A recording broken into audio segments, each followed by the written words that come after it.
Class में first आने का बेस्ट उपाय हेलो मेरे क्लास 11 के दोस्तों, कितना एक्साइटिंग दिन है ना।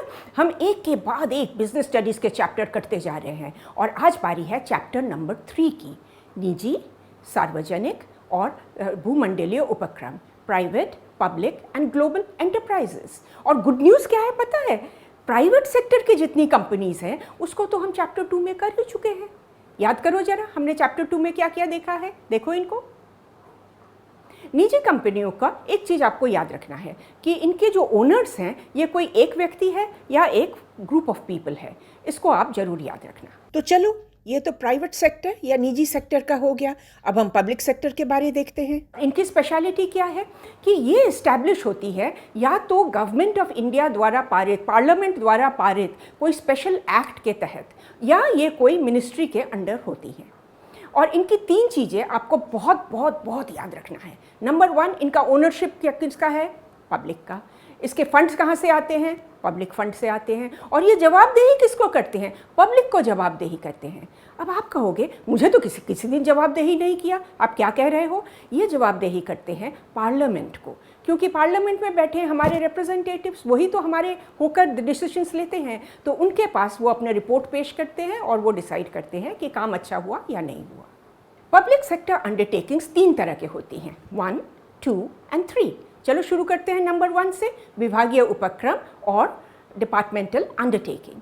इसको आप याद रखना, ये किसी मिनिस्ट्री के एक्सटेंशन होते हैं। एक मिनिस्ट्री का एक डिपार्टमेंट होता है, तो ये मिनिस्ट्री के ही अंडर आते हैं। एक चीज़ बताओ तो, भारत सरकार में कितनी मिनिस्ट्रीज़ हैं? 1 मिनट के लिए वीडियो पॉज करो और जरा सा सोचो कितने के बारे आप जानते हो? जानते हो 58 मिनिस्ट्रीज़ हैं। आप कितनों को जानते थे? और कुछ मिनिस्ट्रीज़ के ऐसे डिपार्टमेंटल अंडरटेकिंग्स होते हैं। For example, ministry of Railways का है इंडियन रेलवेज़, रेल में तो चढ़े हो, कभी सोचा इसके बारे में? मिनिस्ट्री ऑफ कम्युनिकेशन के अंडर आता है department of post and telegraphs, इसके बारे में भी सोचो। तो ये जो डिपार्टमेंट्स हैं ये कोई सेपरेट एंटिटी नहीं है, ये मिनिस्ट्री के ही पार्ट हैं। ये इनकी जो ओनरशिप है ये सेंट्रल गवर्नमेंट या स्टेट गवर्नमेंट के पास होती है। इसके फंड्स कहाँ से आते हैं? इसके फंड्स होते हैं जब गवर्नमेंट में बजट बनता है, मिनिस्ट्री का भी बजट बनता है, तो इनका बजट मिनिस्ट्री के बजट के साथ ही बनता है।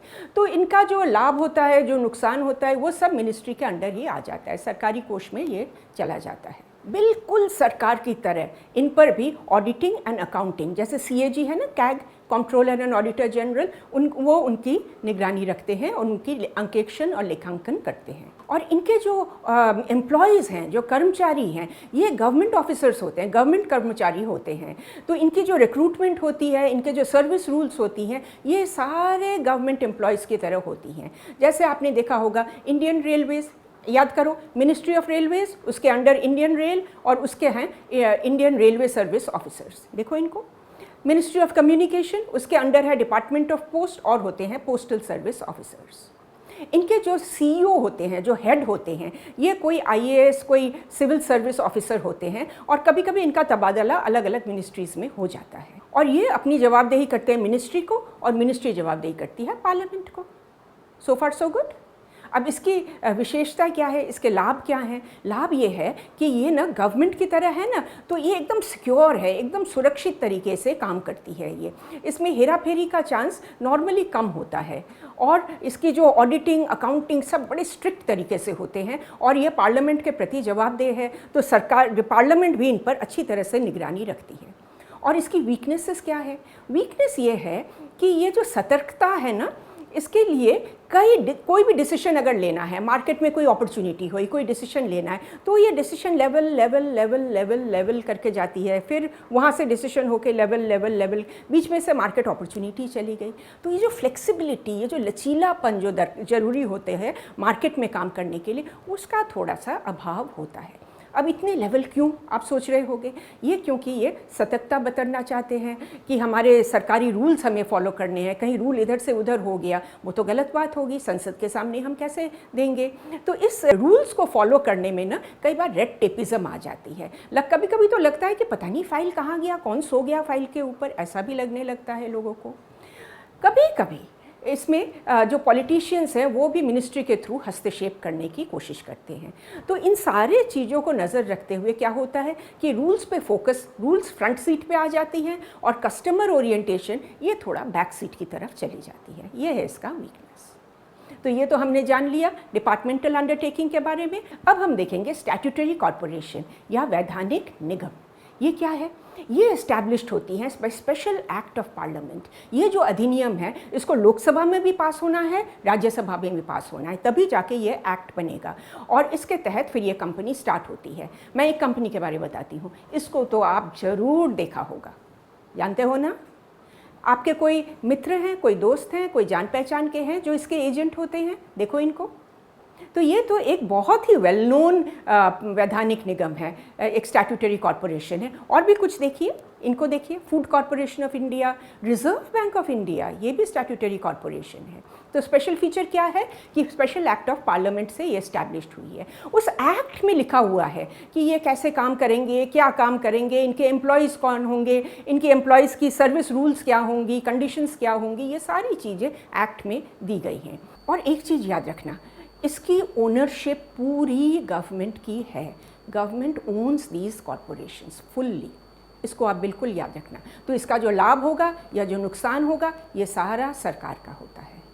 It is a body corporate, ये एक नियमित संगठन है। तो एज अ रिज़ल्ट क्या होगा, इस पर ये अग्रीमेंट्स कर सकती है, ये प्रॉपर्टी खरीद सकती है, ये किसी पे मुकदमा कर सकती है और दूसरे लोग इस पर भी मुकदमा कर सकते हैं, just like any body corporate, नियमित संगठन की तरह। और इनकी फाइनेंसेस कहाँ से आती है? नॉर्मली ये अपनी फाइनेंसेस का खुद अरेंजमेंट करते हैं, या तो गवर्नमेंट से बोरोइंग करते हैं या पब्लिक बोरोइंग करते हैं, या ये अपने जो प्रोडक्ट्स हैं या जो सर्विसेज हैं उसके थ्रू जो इनकम करते हैं उससे अपनी फाइनेंसेस का करते हैं। इन पर वो जो सरकारी लेखा जोखा, जो लेखांकन अंकाक्षण, वो नहीं होता। तो ऑडिट एंड अकाउंटिंग नहीं होता, ऐसा भी नहीं है। सरकार इनके लिए ऑडिटर अपॉइंट करती है, जो ऑडिटर इनके सारा ऑडिट करके वो रिपोर्ट फिर मिनिस्ट्री को दिया जाता है, पार्लियामेंट को पेश किया जाता है। और इनके एम्प्लॉयज़ गवर्नमेंट सर्वेंट नहीं है। ये एक्ट के अंदर जो प्रावधान दिए गए हैं, जो फीचर्स दिए गए हैं, उसके हिसाब से इनकी जो सर्विसेज हैं, कॉन्ट्रैक्ट हैं, ये सारी चीज़ें वहाँ से बनती हैं। और इनका सीईओ ये कभी कभी गवर्नमेंट सर्वेंट भी हो सकते हैं या वो गवर्नमेंट सर्वेंट नहीं भी हो सकते हैं। लेकिन एक बहुत इंपॉर्टेंट पॉइंट, एक सीनियर गवर्नमेंट ऑफिसर इनके बोर्ड में सलाहकार, एडवाइज़र की तरह बैठते हैं।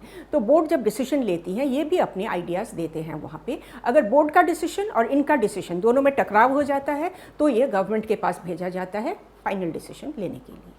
तो ऐसे कॉरपोरेशन से गवर्नमेंट का क्या लाभ होता है?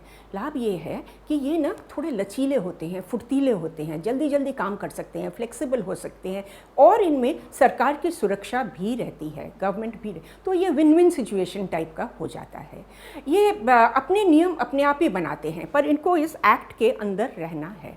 अदरवाइज़ किस तरह से काम होगा इसके बारे में खुद ही बनाते हैं। कुछ लिमिटेशंस भी होंगी, कुछ सीमाएं भी होंगी। लिमिटेशन ये है कि एक्ट के अंदर रहते हुए उनको सब कुछ बनाना है, एक्ट से बाहर वो बिल्कुल नहीं जा सकते। इसलिए कभी कभी मार्केट में वो उतने फुर्तीले भी नहीं हो पाते। और अगर एक बहुत बड़े फंड का, बजट का कोई प्रोजेक्ट उनको करना है तब उसमें राजनीतिक हस्तक्षेप तो होता ही होता है। और एक फाइनल पॉइंट कि इतने बड़े अकाउंट और इतने सारे लोगों के साथ लेन देन, तो कभी कभी यहाँ भ्रष्टाचार का भी चांस होता है। तो हमने नंबर 1 कंपनी के बारे में जान लिया, नंबर 2 के बारे में जान लिया, और अब बारी है नंबर 3 की, which is a government company. Government company का मतलब क्या है? गवर्नमेंट कंपनी का मतलब है कि ऐसे कंपनी जिसके थ्रू गवर्नमेंट मार्केट में कंपटीशन कर सकती है, प्रतिस्पर्धा कर सकती है। वैसे तो ये तीनों टाइप के ही कंपनी बनाए गए हैं ताकि गवर्नमेंट देश की अर्थनीति में एक्टिव पार्ट ले सके। ऐसा नहीं कि गवर्नमेंट केवल पॉलिसी बनाती है, इन तीनों कंपनी के माध्यम से गवर्नमेंट उसमें पार्टिसिपेट भी तो करती है। तो गवर्नमेंट कंपनी ये एस्टैब्लिश्ड होती है कि इंडियन कंपनीज एक्ट 2013 के अंडर। 2013? उसके पहले क्या होता था? उसके पहले था इंडियन कंपनीज एक्ट 1956, उसके अंडर इस्टेब्लिश होते थे। तो हैं तो गवर्नमेंट कंपनीज, लेकिन इसकी जो रजिस्ट्रेशन होती है, इसकी जो मैनेजमेंट होती है, ये सारी चीज़ें बिल्कुल प्राइवेट सेक्टर की तरह इंडियन कंपनीज एक्ट में जैसा लिखा हुआ है उसके तहत करना होता है। और इसका मालिक कौन है? इसके 51% शेयर या 51 से ज़्यादा शेयर भी हो सकता है, ये गवर्नमेंट ऑफ इंडिया के पास, सरकार के पास होता है और ये शेयर खरीदे जाते हैं प्रेसिडेंट ऑफ इंडिया के नाम से। तो आज की तारीख में ये मैडम द्रौपदी मुर्मू जी के नाम पे खरीदे जाएंगे, हमारी राष्ट्रपति जी के नाम पे खरीदे जाएंगे। आप सोच रहे होंगे कि ये कौन सी कंपनी है? चलो मैं आपको कुछ नाम दिखाती हूँ, याद करो इनको आप जानते हो या नहीं। 1 2 3 4, इनको तो आप जानते हो ना, रोज़ देखते हो इनके बारे में, जब भी सड़क पे निकलते हो आपके इनके एड्स, इनके होर्डिंग्स, इनके स्टेशंस आपको दिखने को मिलते हैं। कभी सोचा कि ये गवर्नमेंट कंपनीज़ हैं, 51% शेयर होल्डिंग सरकार के पास इनकी है। तो इनके फीचर्स हम एक बार देख लेते हैं। जैसे मैंने बोला, ये इंडियन कंपनीज एक्ट के तहत एस्टैब्लिश्ड होती हैं, ये बॉडी कॉर्पोरेट है, तो इसमें क्या होगा, ये एग्रीमेंट कर सकती हैं, प्रॉपर्टी खरीद सकते हैं, कोई इन पे मुकदमा कर सकता है, ये भी किसी पे मुकदमा कर सकते हैं। इनके जो एम्प्लॉयज़ हैं ये गवर्नमेंट एम्प्लॉयज़ नहीं हैं। ये क्या करते हैं, एक आर्टिकल्स ऑफ एसोसिएशन बनाते हैं, उसमें लिखा होता है कि ये कैसे कामकाज करेंगे, इनके एम्प्लॉयज़ कैसे रिक्रूट किया जाएगा, उनके सर्विस रूल्स कैसे होंगे, ये सब चीज़ें आर्टिकल ऑफ एसोसिएशन में लिखा रहता है तो गवर्नमेंट कंपनी, पर इनके एम्प्लॉयज़ को हम गवर्नमेंट सर्वेंट नहीं मानते। और इन कंपनीज़ की फाइनेंसेस कहाँ से आती है? इनके जो अंशधारक हैं, जितना गवर्नमेंट का अंश है वहाँ से कुछ फाइनेंस आती है, जो प्राइवेट सेक्टर का अंश है वहाँ से कुछ फाइनेंसेस आती हैं, और इनकी जो प्रॉफिट और लॉस होती है ये कंपनी के पास ही रहती है। और इनकी ऑडिटिंग एंड अकाउंटिंग ये कैग के अंडर नहीं होता, पर गवर्नमेंट एक ऑडिटर अपॉइंट करती है, जो इनकी ऑडिटिंग अकाउंटिंग करने के बाद जो रिपोर्ट होता है वो पार्लियामेंट में या असेंबली में पेश की जाती है। तो इनके लाभ भी ज़रा देख लेते हैं। नंबर 1, इसको इस्टेब्लिश करने के लिए कोई पार्लियामेंट में अधिनियम नहीं पास करना, कंपनीज एक्ट के अंडर ये इस्टेब्लिश हो जाती है। नंबर 2, ये है तो सरकारी कंपनी, पर इनकी एंटिटी सरकार से अलग होती है, इनकी अपनी पहचान होती है, और ये अपने जो आर्टिकल्स ऑफ एसोसिएशन है उसके अंदर रहते हुए थोड़ी फुर्ती से काम कर सकते हैं। ऐसे काम करने के लिए इनको पूर्ण स्वतंत्रता मिली हुई है।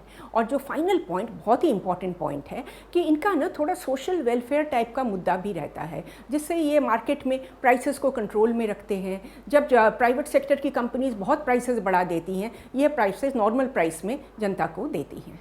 कुछ लिमिटेशंस भी होंगी, बस एक ही लिमिटेशन है जो, पर वो बड़ा लिमिटेशन है कि कभी कभी 51% से ज़्यादा, 70%, 80%, कभी कभी 100% शेयर होल्डिंग भी गवर्नमेंट की हो जाती है। तो फिर एक कंपनीज एक्ट में बनाने का मतलब क्या? ये तो डिपार्टमेंटल अंडरटेकिंग है, उसी की तरह बन जाएगी ना। तो आज हमने क्या देखा? पब्लिक सेक्टर एंटरप्राइजेस 3 तरह के होते हैं। पहले हमने डिपार्टमेंटल अंडरटेकिंग के बारे, उसके बाद स्टैट्यूटरी कॉर्पोरेशन, वैधानिक निगम, और फाइनली गवर्नमेंट कंपनी के बारे में देखा है। तो अगले वीडियो में हम क्या देखने वाले हैं? हम देखेंगे कि ग्लोबल एंटरप्राइज वो क्या होता है। It is very very interesting. और उसके साथ हम ये भी देखेंगे public private partnership, PPP model, ये क्या होता है। So let's wait for the next video. Thanks for watching. कोशिश